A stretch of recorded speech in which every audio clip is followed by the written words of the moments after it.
everybody, this is Jimi Bell at RHCTV, and this is our episode of Beyond the Strings, and I am thrilled to have my best friend for many, many years, Mr. BJ Zappa. BJ, how you doing?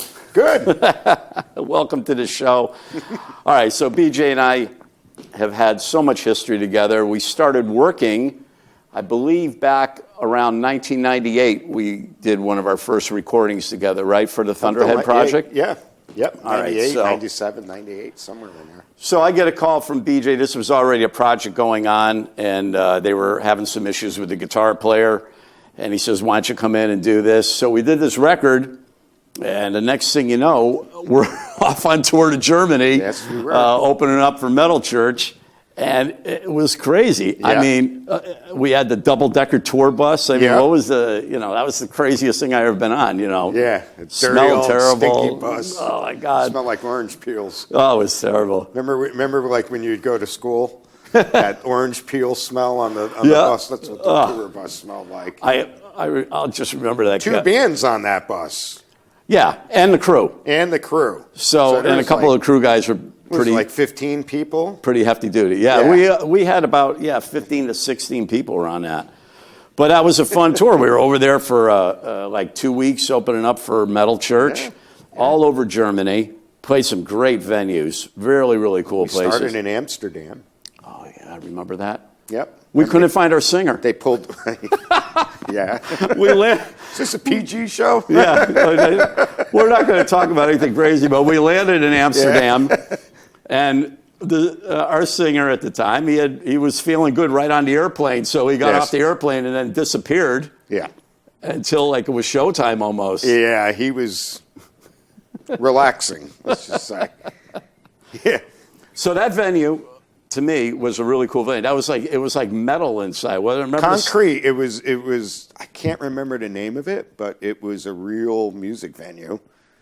Probably one of the first times we were ever, or at least together, right, in a venue like that, and where you could drive a tour bus inside. Yeah, I remember doing that, just going right inside with the bus. So it was pretty exciting, and we had a lot of fun, and we did our thing, and we got better as we went. Yeah, every show that we played, we started, and that seems to be the case for all the tours that we've done. We go over there. Every time we've gone over the first couple shows, we're trying to find our way. Yeah. And then, as we start to really roll, the tour is over, because we're only the last show we were great. Yeah.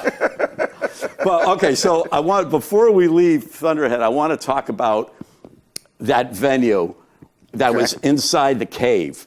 Remember we played... The Rock Fabric, they call it. Yeah. Tell them about that place. That was just amazing. So it was basically a cave. Back in World War II, the guy who owned the place explained the whole thing to me. But back in World War II, they used to hide the Jewish people. Oh, really? Yeah. And, they had the fake front, and, they had trees and stuff they'd put in front of the door. I didn't even know that. But anyways, years later, they made it into a premier rock club called the Rock Fabric in Salisbury, Austria, in the mountains. And, we got to play there, and the whole thing was like scaffolding on the floor. Remember? Yeah, I remember. It looked like an MTV video or something. Like, that would have been the premier place to shoot a video. Yeah, that place was absolutely amazing. What was great, though, from that, so we're out with Metal Church, and the lead singer at the time was David Wayne. Yes. Yeah. So David Wayne would come out and watch our show all the time, and then he brought me up to the second level of the tour bus, and he said, Jimmy, I'm only going to do this one tour with this band, and I want to do a solo record. Yeah. So as soon as we got back, you and I started doing David Wayne's solo record. Hey everybody, Jimi Bell here. I post a lot of videos on social media, and a lot of them are country videos, and throughout my years of playing, I've been known as a shred guitar player in heavy rock, metal, whatever you want to call it. So I've had people actually say, what's up with the country? Why are you doing that? I just like the way it sounds. I'm really into that particular flat picking, all the popping and snapping, you know, when you go up.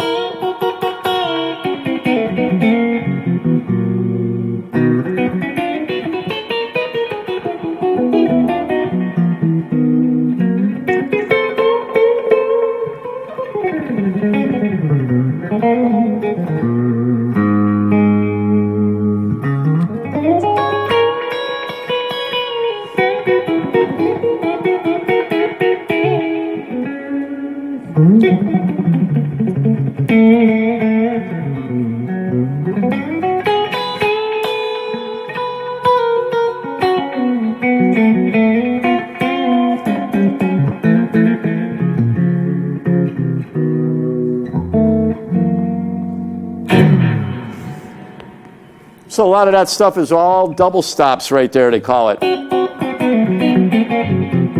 Double stop meaning I'm picking and plucking at the same time.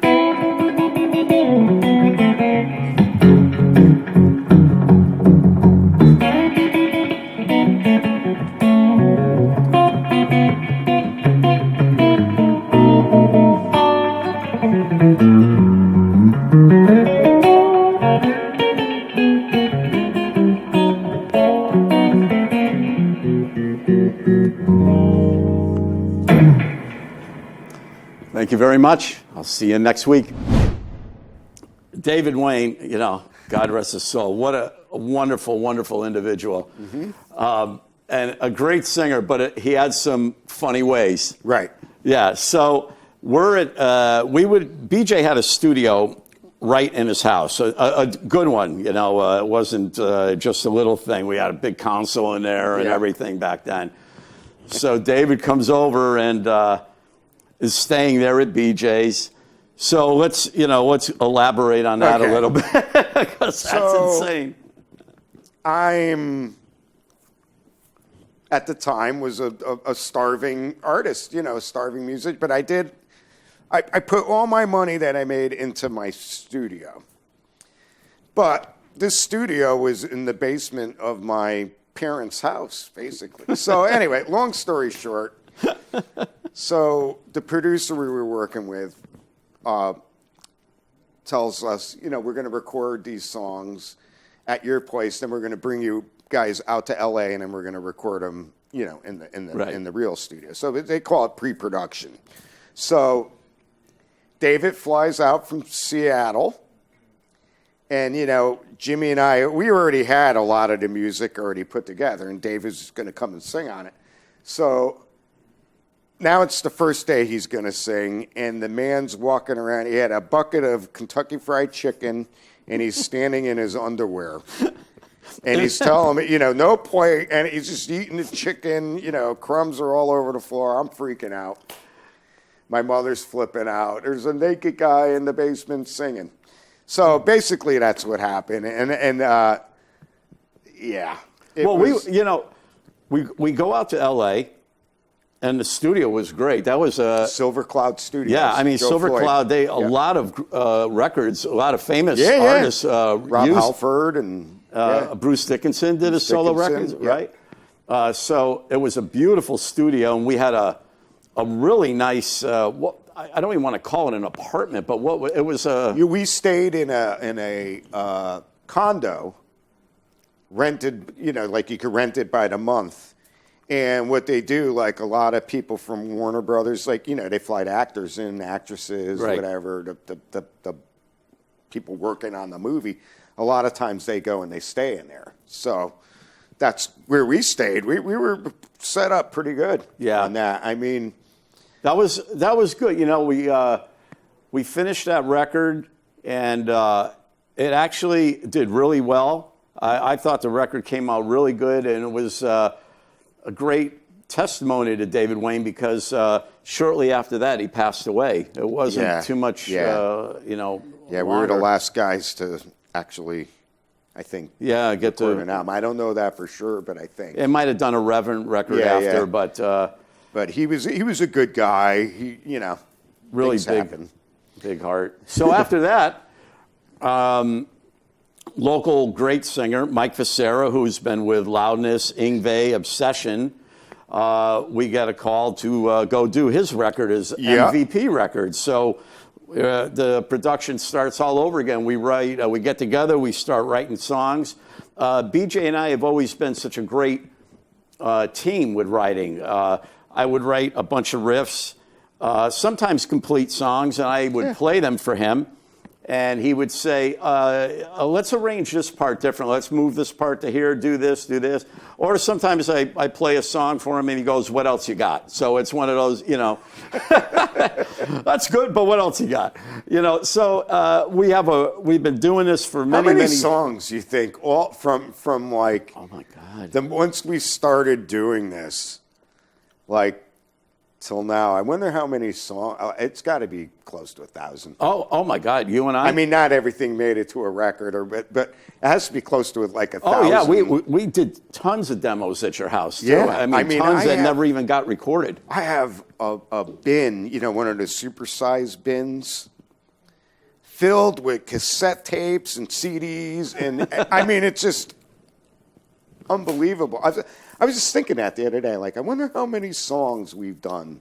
Yeah, and a lot of them were done at that studio in your parents' house at the very beginning. We did right after we did Mike's record, and then we ended up doing playing locally together. It wasn't always recording albums and going out on tour. We actually. So we get in the band Diamondback. Well, we started at G-Lo's. Oh, that's right. Where our buddy Andy saw me play. We started at G-Lo's, and how long did we play there? We had a house gig every Thursday for 19 years at G-Lo's. 19 years. That's unheard of. Who hires a band for 19 years? And we get fired every other day. The club, Frank, the owner, would come over and say, "You guys are fired." But we were there 19 years. 19. And then that turned into, the Thunderhead thing. And then when we got back, we did the Diamondback band. Yeah, we did Diamondback for many years. And that had to be, I don't even know how long. I got in Diamondback about 2000, and you came in shortly after that. I always loved working with BJ, not because of that he's like my best friend, but he's one of the greatest drummers that you could ever hear. No, seriously, I'm not saying that because we're on TV. I've told you that a million times. Nobody hits the drums the way BJ hits. I paid him $50 to say that. Yeah, he did. He paid me. But nobody hits the drums the way BJ does. Nah. He has a certain attack on him, and I think a lot of it. That brings up something I wanted to talk to. Why don't you explain why the way you set your drums up? You have them very flat, as opposed to many drummers have their toms up like this or their snares. So, all right, explain that. I'll try to explain this.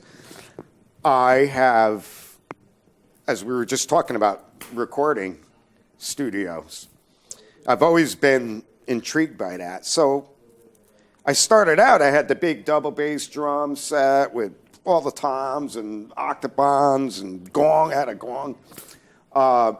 And then I tried recording all that, and it just sounded awful. All the mics were what we call bleeding into one another. And so I basically started little by little rearranging my drum set, and eventually I wound up to where I am today, where everything's, the toms are down low, the cymbals are up high. It's by design. And it's not because I want to be a show dog and everybody could see me. It's because of the miking techniques that we use. Right. And like my tom is flat because the tom mic I put in the front, it's 13 inches away from the snare drum. Actually more, because the snare drum's 14 inches. I usually mic from the side. So 13, it's about, it's a good distance away. So that helps with the mic, the snare drum bleeding into the tom mic. Right. Now, did you have to, when you developed your kit like that, how you wanted to have it set up, did you have to learn to play because you're reaching further? Like you don't have a tom angle. Well, no, I'm not. Honestly, so the snare drum sits here at your belly button. Yeah. Right, 14 inches, and the tom is just about a rim's height. I call it a rim's height over the snare drum. So the tom is sitting right there, and it's tilted a little bit. Oh, it is? Just a little bit. And so it's everything's right there for me, and the floor tom's right there, So everything's within reach. Most guys do this, but see, now you have the microphone here. Here's the snare.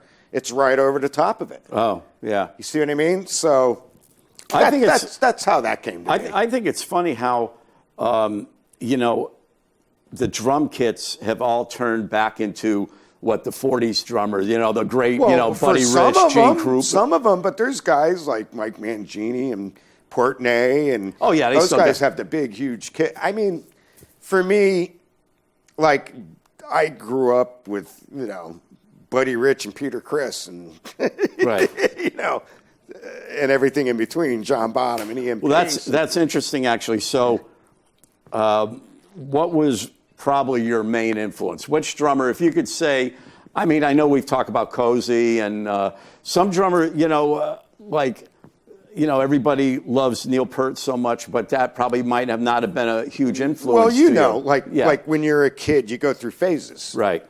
So I don't know a drummer alive that didn't go through a Neil Peart phase. Right.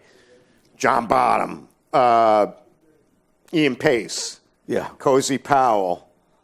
Those are like my guys, but then there's the other side, Buddy Rich and Billy Cobham and, that type of thing. And then drummers who I don't even know who their names. I'd hear some like blues guy playing some like a Texas shuffle. Yeah. And I'm like, I don't even know who played it, but I want to learn how to do that. Yeah, it's great. And so I got into that for a while. So it all, snowballs up and, Did you do the fifing drum? Yes, I did. I started out in a drum corps. You started out in a drum corps? It wasn't a fifing drum. It was just a drum and bugle corps. Oh, okay. And, we'd wear the funny uniforms with the feathers. And you got any pictures of that? I'd love to see it. I do, somewhere. And we would go to a football field and do a 13-minute show, which I didn't mind that until I had to do my first parade. Oh.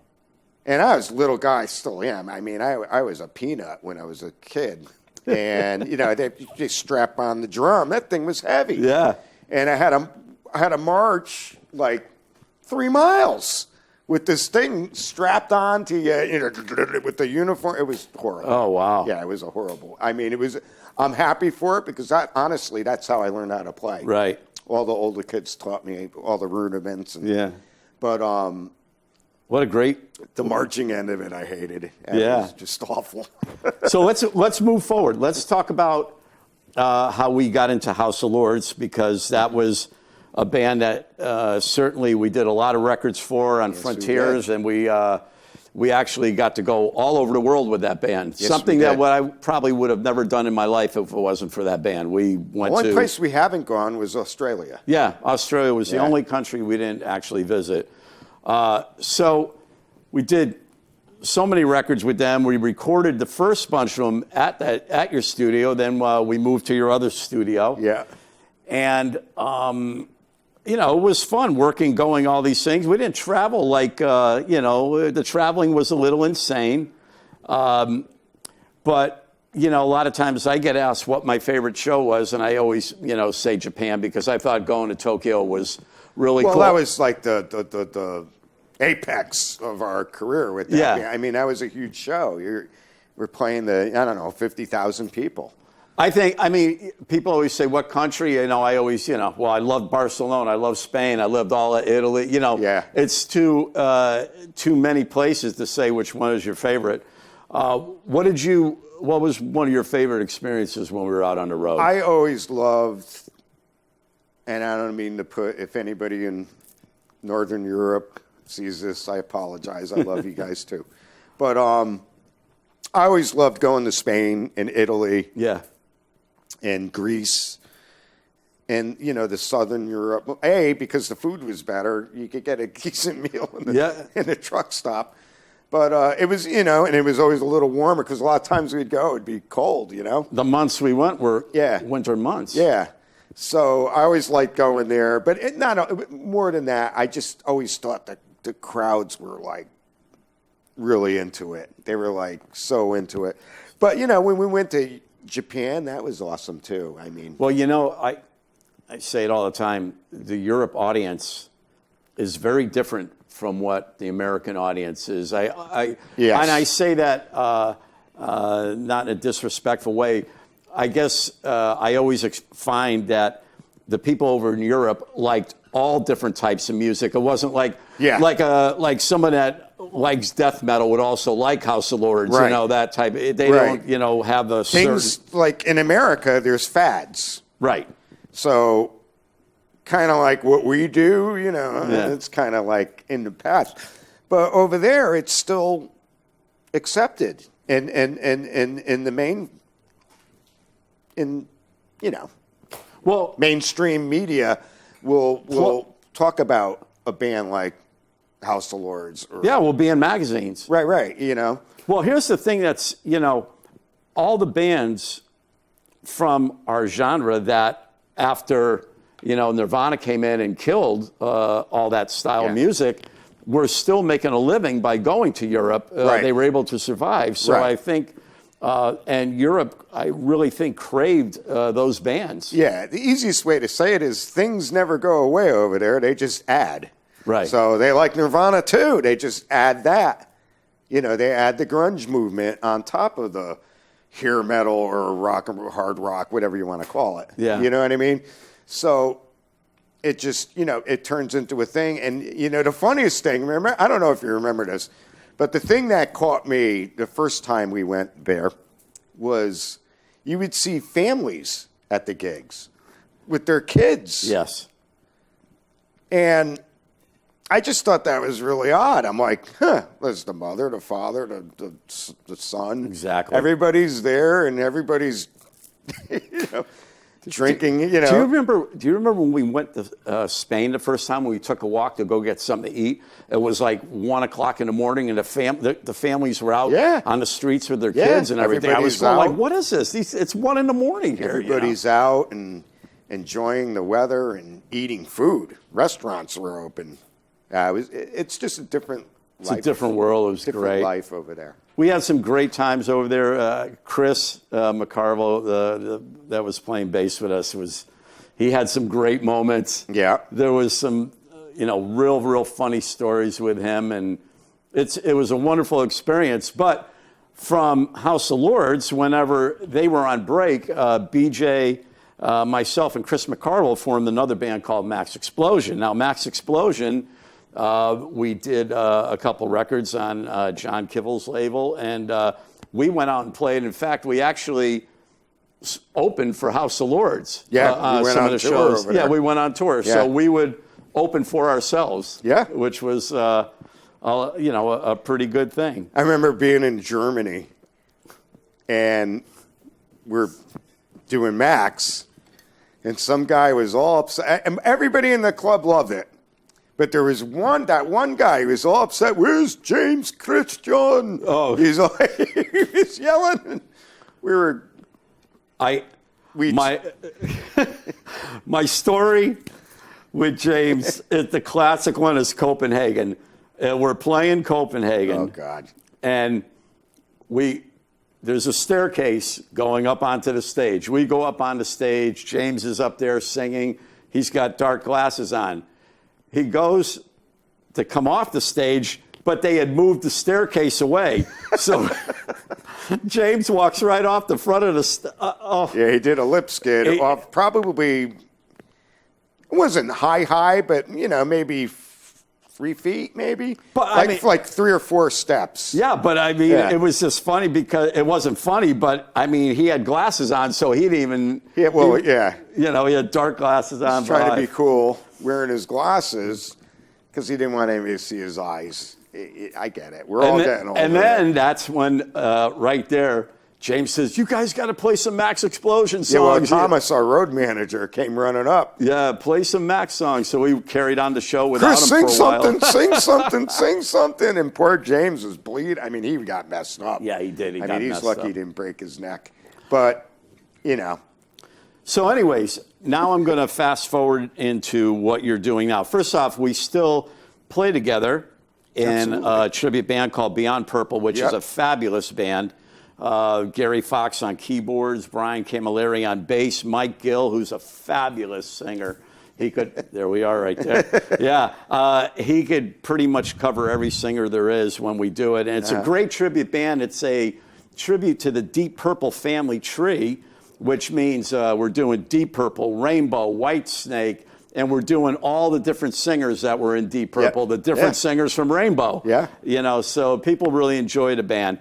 But also, a few years back, well, how many years has it been now? Been a while. Yeah. I've had that band together. No, I'm talking, so BJ plays drums for the legendary Dokken Band. And how long have you been in that band now? Well, on and off since 2008. That's right, you did a tour with them when, I did. When Mick was out with Ted Nugent. Yeah, so they would bring Dom and fly me out when Mick wasn't around. Right. So I did that for like 3 or 4 years, and then Mick Brown had a golf cart incident. Yeah. And then didn't play with Ted Nugent anymore. So there was a few years where, you know, they didn't need me. And then 2018, 19, somewhere in there, Mick retired from playing drums. Right. And then, you know, they called me in, and I've been doing that ever since. Yeah, it's a great gig. It really, really is. What are, you've played, you go all over the place with them. What has been one of your favorite festivals? Because you play big shows with them a lot. I know you mentioned the Las Vegas show out on the street. That was supposed to be insane. We played on Fremont Street. Free concert. So it was George Lynch's, basically Lynch Mob. It wasn't called that. I forget what the band was called. But it was basically like Lynch Mob and Dokken, free show, Fremont Street. The amount of people there was ridiculous. I mean, they're you know, Fremont Street is always packed as it is. Right. Now you're going to put on a free rock concert, and this is something they do out there, and that was a lot of fun. Hot though. Yeah, you were telling me that. I was going to die. But a lot of times we play on our own. Like, it's not so much a festival; it'll just be Dokken and a support band, we did the Dokken Lynch reunion tour, and a lot of those gigs were fun because we played in like these old giant theaters that were just gorgeous. Something about those old theaters. Yeah. I like. Sometimes I like playing outside. Listen, any day I get to play the drums at my age is a good day. But, you know, sometimes you like to, you know, you kind of fancy a certain venue. And I really like the old-fashioned theaters. You know, with what's the name of the one that chandeliers we played with? You played it with Dokken, the one that we, Arcata. The Arcata Theater in Chicago. Yeah, I love that one. Or St. Clair, whatever the town is. But, yeah, that's exactly what I'm talking about. It's old theater, and, you know, you're looking for Abe Lincoln in the booth over there, you know. But it's Where were you just playing? You were in Sinatra's dressing room? That was the Golden Nugget in Las Vegas. Yeah. That's crazy, man. And the whole point, it's almost like, you know, I don't know, maybe some of the viewers been the Graceland, but it's kind of like that in the backstage area. But it's all Frank Sinatra stuff. Oh, wow. You know what I mean? Yeah. So, like, when you walk in there, everything's from that 70s era Frank Sinatra. So, you know, he has the big orange couch and mirrors everywhere on the ceiling. Pictures of all the women. Oh, really? Yeah. It's crazy. I mean, I just downloaded, somebody posted on Facebook Frank Sinatra's rider for you know, every venue or wherever he played back in the day.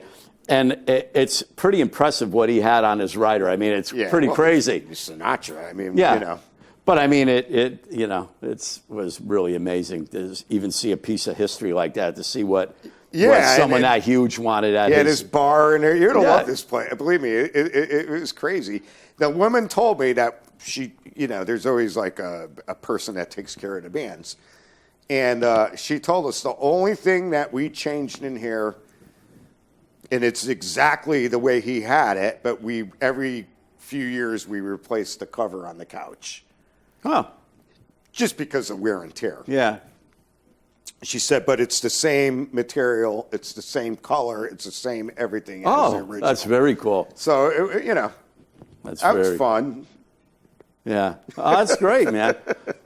Well, this, I mean, you and I could have went on for hours here. I mean, because we've done so much. We've, recorded countless songs together, and we play all the time. And we have a lot of stories that we did not share that they are shareable. It's nothing like an R-rated or X. I mean, we got to tell one. Okay. One time when we first joined House of Lords, Jimmy calls me up and he says, "Hey, you want to come with me? I'm going to do this interview with this guy in Stanford." I was like, "Yeah, all right, I'll go. Why not?" So, oh my God, we go to this guy's.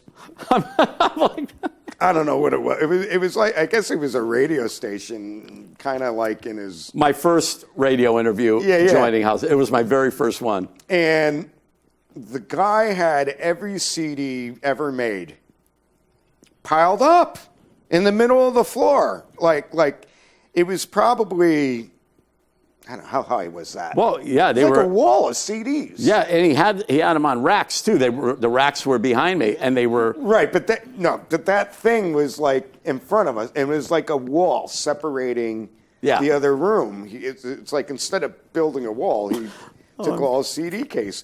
So my God. Anyways, long story short, we're doing the interview, and it's live on top of it. This is a live thing. And I don't know if you hit it. I don't know what happened, but all the CDs came down. There must have been. I backed my chair into it. He backed the chair into it. I backed the wheelchair into it and destroyed this guy's studio in 2 seconds. It was like. And the crash was loud. It was loud. It was live. And remember, James was on the phone. And he's, "What's going on in here, boys?" And the whole place was level. I mean, you couldn't even walk because the CDs just fell all over. It was terrible. like 2 feet deep of CDs everywhere. I just had to share that. I want to before we close, I want to share the story when we had the truck and we're in Open Marshall, and we were trying to beat the train. A train was coming, and James was driving our vehicle, and he was going to attempt to beat the gate coming down, and this thing came crashing down on the hood of the car. I mean, some of the stuff that happened, but I have to say the most classic one, and I'll end with this one, is when we were on the ferry. Remember, we were on we had to take a ferry from where? From Switzerland? We were driving from Sweden. In other words, we drove across Sweden, across Norway. We were going to cross and go into, Europe proper. Right. I don't know, maybe Germany or something. Right. And so it was we were driving all night, all day. And Chris, it was his turn to drive. He said, "I'll drive." So we're in the van, and when we would go over there, that van was like our house. Yeah. So we'd be living in, I'm talking one of those big giant Sprinter vans, with the big high ceiling. You see them at the airport. Yeah. So Chris gets behind the wheel and he starts driving, and I'm yelling. Before we say that, they parked us. So I mean, it wasn't like we just took off. We were all in a line like they do on ferry boats. Right. And the guy calls us. He goes, "Okay, you guys come." Yeah. So we start going, and BJ's looking out the passenger window. All of a sudden, we see all these mirrors popping off of all the cars that were next to. We're taking every mirror off. My God! I was screaming, stop. Chris is, he's just driving. He's a zombie. He's just driving, and things are breaking. He thought I was joking, and the mirrors are flying up in the air. Oh, my God. Yeah. Oh, man. We had to pay for that. It was a great time. We had a lot of great memories, a lot of good laughs. It was, strenuous, but it was worth it, man. We got to go. Oh, I wouldn't trade it for anything. Nah, I would never trade those days. No, I would do it all over again. And blessed, Jimmy. We've gotten to do a lot of cool things. And, it's not that we didn't work for it either. No, we've been busting for a long, long time, you and I. We've been really, look at, BJ and I do music full time. Right.